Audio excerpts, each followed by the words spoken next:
Hey ladies and gentlemen, Professor Wagner here doing a dissection of the sheep brain. So if you look at the sheep brain right now, you'll notice it's rather small. And currently it is still covered by the dura mater, the outermost layer of the meninges. So we're actually going to start by actually removing the dura mater from the brain. Like so. So you can see the actual gray matter underneath. And what we're going to do is we're just gently going to start peeling away at the dura mater. This is going to take a little while till we get to the meat underneath. So we're going to, through the magic of video editing, going to stop now and pick up where the dura mater is removed. Hey ladies and gents, welcome back. I have removed all of the dura mater from the brain. As you can see, as we mentioned in class, this stuff is really thick and really tough. It's very leathery. So it took a little bit of effort to get it off. But here we actually see our sheep brain. You'll notice it has essentially all the same lobes and all the same features as your brain, if you remember from our exploration of the brain during lab. So this up here would be our frontal lobe, our temporal lobe, our parietal lobe, and then back here would be the occipital lobe. This part right here would actually be the cerebellum. And back here would be actually the beginning of the spinal cord and essentially the medulla oblongata. If we flip it on its backside, like so we have a view of the inferior or ventral portion of the brain, you can see these two kind of large cream-colored structures. Let me grab my blunt probe so we can point things out a little bit better. These are the olfactory bulbs. Now I want you to contrast these with the olfactory bulbs on our human brain model right here. You'll notice the olfactory bulbs on the human brain model are much, much, much smaller. And what do you think that is? Well, how much do humans rely on their sense of smell to find food or avoid predators or things like that? Not much. Sheep, on the other hand, do. In contrast, you'll notice the frontal lobe of the human brain compared to the frontal lobe of the sheep brain. Do a little side-by-side comparison here. You notice the frontal lobe and just the entire cerebrum of the human brain much, much, much larger than the sheep brain. And obviously, sheep have never been known to be great thinkers, however, humans are. So similar, but different in many ways.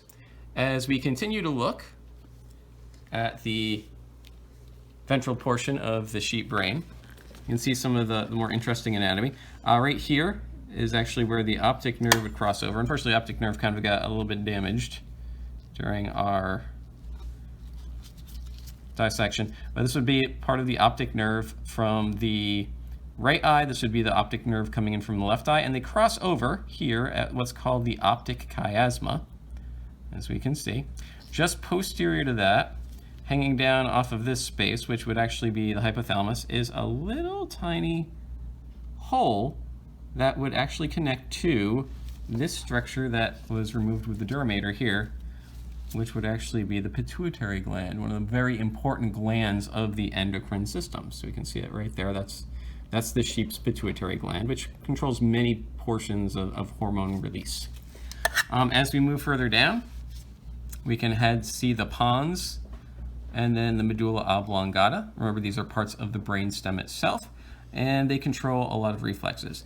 If you notice the small little structures kind of coming off, these little nerves, these would be portions of our cranial nerves that, with our olfactory bulbs and optic nerves, do a lot of the sensation and motor control for our head and neck region. If we flip back over, and we pull down very gently on our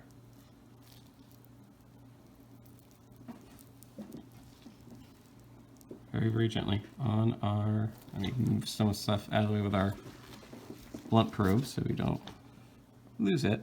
We pull down on our cerebellum. Up here, you see that tiny little nubbin up in the center there, right where my blunt probe is? That's actually the pineal gland. It secretes the hormone melatonin, which helps control your day, night, and sleep cycles. These kind of round structures here are the Corpora Quadrigemina. and they help control visual and auditory reflexes. So when you hear something go bang and you turn your head automatically to it, that's actually what's controlling that, which is pretty interesting. Once again, we have our cerebellum, which is important in balance and smooth coordinated movement. Now what we're going to do next is we are actually going to slice this brain open using our scalpel to get a look at the interior portions of the brain. So all we have to do is take our scalpel, let me move the Dura out of the way. And we're just going to make a nice longitudinal slice down the longitudinal fissure, like so. Nice and easy. It cuts like a really, really good rare steak. Nice and soft and tender. I would not recommend eating it though. That's where you get prion diseases from. And here we can actually see, finish my slice here, the interior portion of the brain.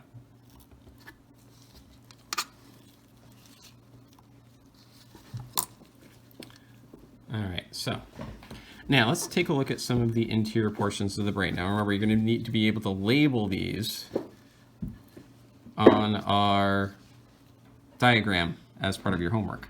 So you see here, this would be our Medulla Oblongata. This kind of more rounded section right here would be the pons.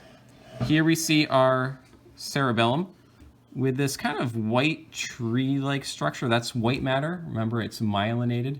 Let's see if we can zoom in on it a little bit closer so we can see a bit better. So here we see the myelinated arbor vitae, which is the tree of life. Remember, this is smooth coordinated movements. Once again, let's move our other half of the brain out of the way so we can see a bit better.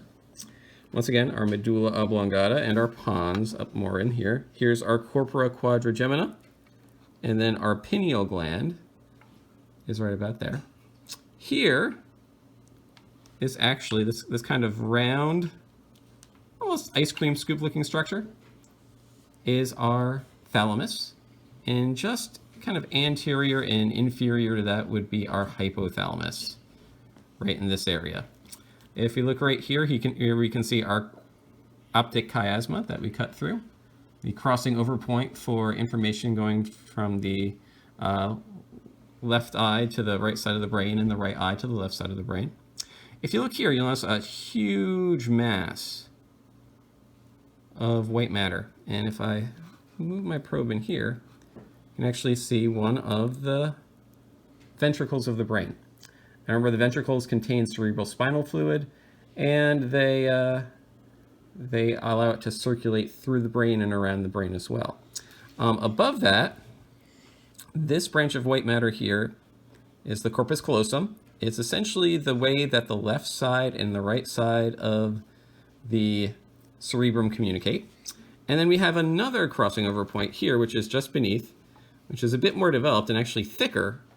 This is the fornix, which is really important for, at least in a sheep, for olfactory sensations. So their sense of smell, as you can see, is one of the most developed things in the sheep. Now, in contrast, let's take a look at our human brain instead. We'll open that up from the middle.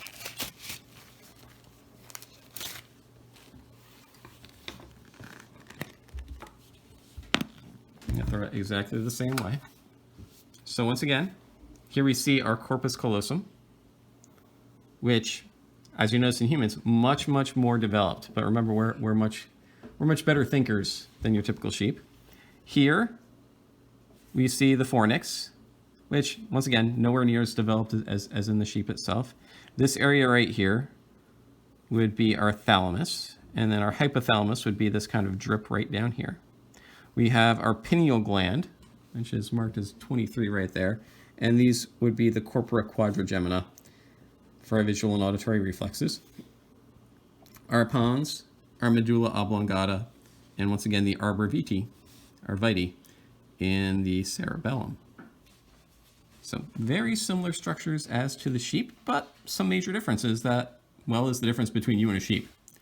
But that's everything you're going to need to see and know for your homework assignment. So make sure you watch the video. put it on repeat if you have to, and get to work.